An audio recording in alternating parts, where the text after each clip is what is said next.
بسم اللہ الرحمن الرحیم۔ السلام علیکم۔ کیا آپ بھی اسی پریشانی کا شکار ہیں جس کا اکثر خواتین شکار ہو جاتی ہیں، یعنی کہ اسکن پرابلم؟ کیا آپ کی جلد اچانک ڈھیلی اور لٹکی ہوئی لگ رہی ہے؟ آج ہم بات کریں گے اسکن سیگنگ کی اصل وجہ اور اسے ٹائٹ کرنے کے آسان طریقے۔ جلد کا ڈھیلا ہونا یا سیگنگ ایک عام مسئلہ ہے جو عمر، غذائیت کی کمی، پانی کی کمی یا تیزی سے وزن کم ہونے کی وجہ سے ہو سکتا ہے۔ اگر بروقت اس کا خیال نہ رکھا جائے تو جلد کی لچک کم ہوتی چلی جاتی ہے۔ آج کی ویڈیو میں ہم جانیں گے کہ اسکن کی خرابی کی وجوہات، علامات اور چند آسان گھریلو طریقے جو جلد کو بہتر بنانے میں مدد دیتے ہیں۔ اسکن کے سیگنگ ہو جانے کی وجوہات۔ عمر بڑھنا۔ عمر کے ساتھ کولیجن اور الاسٹن کم ہو جاتے ہیں جس سے جلد ڈھیلی ہونے لگتی ہے۔ وزن کا تیزی سے کم ہونا۔ اچانک وزن کم ہونے سے جلد لٹک سکتی ہے۔ سورج کی زیادہ روشنی۔ زیادہ دھوپ جلد کے کولیجن کو نقصان پہنچاتی ہے۔ پانی کی کمی۔ جسم میں پانی کی کمی ہو تو جلد اپنی تازگی کھو دیتی ہے۔ غذائیت کی کمی، خاص طور پر پروٹین، وٹامن سی اور وٹامن ای کی کمی کی وجہ سے اسکن خراب ہونے لگتی ہے۔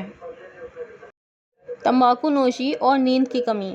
یہ دونوں عوامل جو ہیں جلد کو قبل از وقت بوڑھا بناتے ہیں۔ اسکن سیگنگ کی علامات۔ چہرے یا گردن کی جلد ڈھیلی محسوس ہونا، گالوں کا نیچے کی طرف جھک جانا، آنکھوں کے نیچے ڈھیلا پن، جلد کی لچک کم ہونا اور چہرے پر باریک جھریاں نمودار ہو جانا۔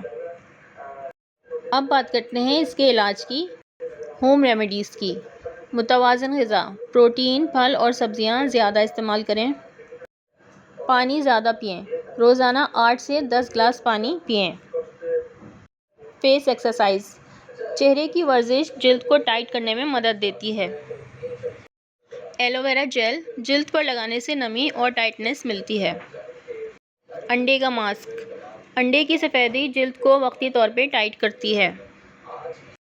کولیجن بڑھانے والی غذائیں جیسے مالٹا، لیموں اور بیریز، اور یہ جو چند جس کی میں نے تصویریں نیچے لگا دی ہیں، ایلو ویرا جیل، انڈے کی سفیدی، زیادہ پانی، کھیرے کا ماسک، لیموں کا ماسک اور کھانے کے لیے کھجور۔ احتیاطی تدابیر، روزانہ سن اسکرین استعمال کریں، اچانک وزن کم نہ کریں، مناسب نیند یعنی کہ 7 سے 8 گھنٹے کی نیند لیں، جلد کو موئسچرائز کرتے رہیں۔ اگر اس اسٹیج پہ میری ویڈیو آپ کے لیے تھوڑی سی بھی فائدہ مند ثابت ہوئی ہو تو ویڈیو کو لائک کر دیں اور چینل کو سبسکرائب کر دیں۔ اپنی رائے اور سوالات کامنٹس میں ضرور لکھیں۔ اللہ حافظ۔